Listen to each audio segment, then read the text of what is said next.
안녕하세요. 홍양표 박사입니다. 저는 사실은 커피를 그렇게 좋아하진 않아요. 왜냐하면 저는 어려서부터 저희 어머니께서 약을 먹이면 어릴 때 이 코를 막고 이렇게 약을 해서 정말 쓴 약을 이렇게 먹이고 났을 때 알사탕 하나를 탁 넣어주셨어요.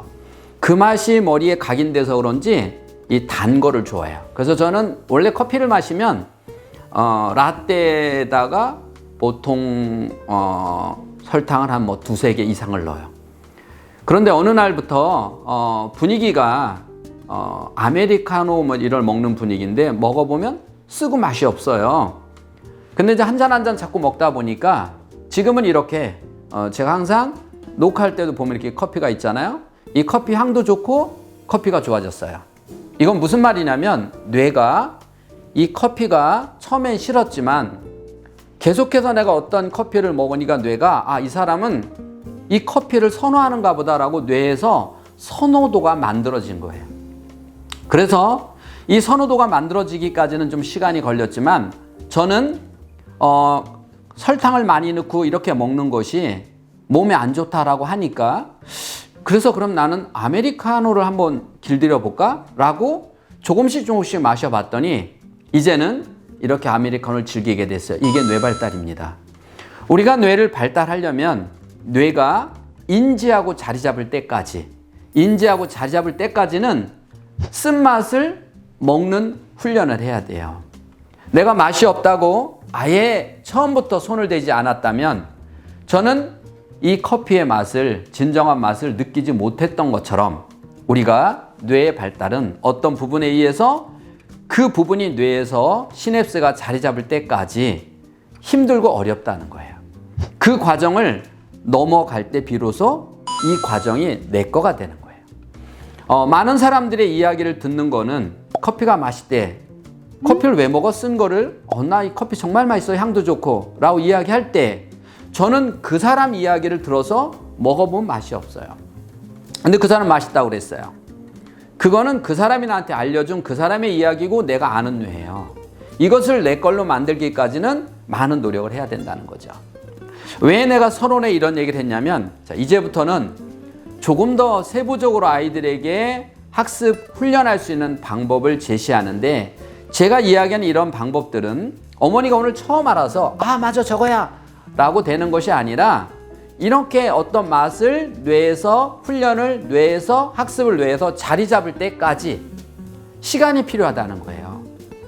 그래서 시간을 가지고 천천히 여러분이 따라와 주시면 우리 아이의 변화를 여러분이 느낄 수 있을 겁니다. 자, 오늘은 5대 사고력 처음 들어보시죠? 5대 사고력에 대해서 이야기할 건데 다시 말하면 우리 신체 중에서 어느 부분을 자극할 때 가장 뇌 발달이 좋은가 라고 하는 겁니다. 앨런의 뇌지도라는 게 또 있습니다. 이건 무슨 말이냐면 우리 손은 뇌하고 어디하고 연결되어 있나. 그래서 우리가 수지침 이렇게 놓는 거는 여기에다 자극을 하는 것이 아니라 여기를 통해서 뇌를 자극하는 거잖아요. 이렇게 그 뇌지도에서 사람을 부피로 만들어 봤더니 호문클루스라고 하는 인형하고 비슷하게 생겼더라는 거예요. 그래서 머리하고 가장 크게 연결되어 있는 부분을 보니까 손이더라는 거예요. 손은 제2의 뇌. 그 다음에 눈, 코, 귀, 입. 이게 커요. 다시 말하면 이것을 뭐라고 얘기하면 오감이라고 그래요. 특히 오감은 두 가지에 의해서 뇌를 발달시키는데 첫 번째는 자극이에요. 그래서 아이들에게 손을 자극하기 위해서 손을 가지고 놀이를 하는 것. 그런데 중요한 건 뭐냐면 자극은 외부적인 자극도 있지만 반드시 뇌와 함께 할 수 있는 자극이 뇌 발달에 도움을 준다는 거예요. 예를 들어서 우리가 이렇게 박수를 치면서 다른 생각을 하면 손을 치면서 여기에 자극을 주면서 혈액이 돌아가는 것은 사실이지만 이걸 가지고 뇌 발달하기까지는 어렵다는 거예요. 그래서 아이들이 소근육, 무엇을 만들 때 이걸 보면서 생각하면서 만들잖아요. 이 생각과 손이 같이 협용이 될 때 그때 뇌 발달이 되는 것을 우리가 오감이라고 그래요.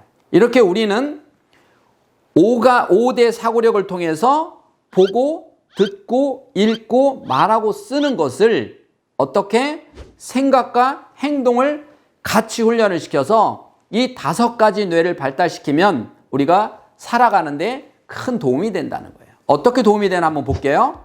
자, 말하는 뇌. 첫 번째, 말을 잘하는 사람은 소통을 잘하죠. 그래서 사람들과 부닥침이 적죠. 첫 번째, 말하는 뇌죠. 두 번째, 듣는 뇌. 다른 사람의 말을 잘 경청한다는 것은 그 사람이 어떤 말을 하는지 정확히 이해를 한다는 거예요. 여기서 이해가 잘 안 되면 소통의 부재가 되고 불협화음이 일어나겠죠. 세 번째는, 자, 말하고 듣고 했으면 읽어야죠. 읽는 뇌, 책을 읽고 정확하게 읽은 내용만 분석하는 것도 중요하지만 더 중요한 거는 글쓴이가 무슨 의도로 이걸 썼을까? 라고 자기 나름대로 깊이 생각할 수 있는 힘까지를 키워야 된다는 거죠. 그 다음에 보는 거예요.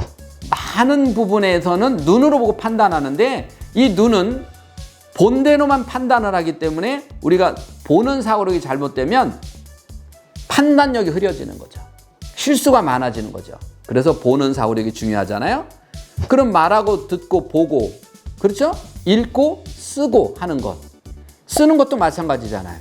쓰는 것도 글을 반듯하게 쓰느냐 아느냐가 아니라 정확하게 핵심을 잘 정리해서 얼마큼 쓸 수 있느냐, 이런 5가지 훈련시키는 것이 5대 사고력이고, 이 훈련을 잘 시키면 학습과 또 하나는 인간관계가 좋아진다는 거예요. 그래서 여러분, 이 시간부터는 5대 사고력을 하나씩 정해서 순서대로 천천히 한번 아이들에게 5대 사고력을 발달시킬 수 있는 방법론을 한번 이야기해 보려고 합니다. 여러분, 다음 시간부터는 5대 사고력의 방법, 첫 번째 보는 사고력부터 시작하도록 하겠습니다. 혹시 여러분 5대 사고력이라든지 자녀 교육에서 궁금한 거 있으시면은 언제든 댓글 올려주시면 명쾌하게 답드리도록 하겠습니다. 지금까지 홍양표 박사의 인간 수업이었습니다. 감사합니다.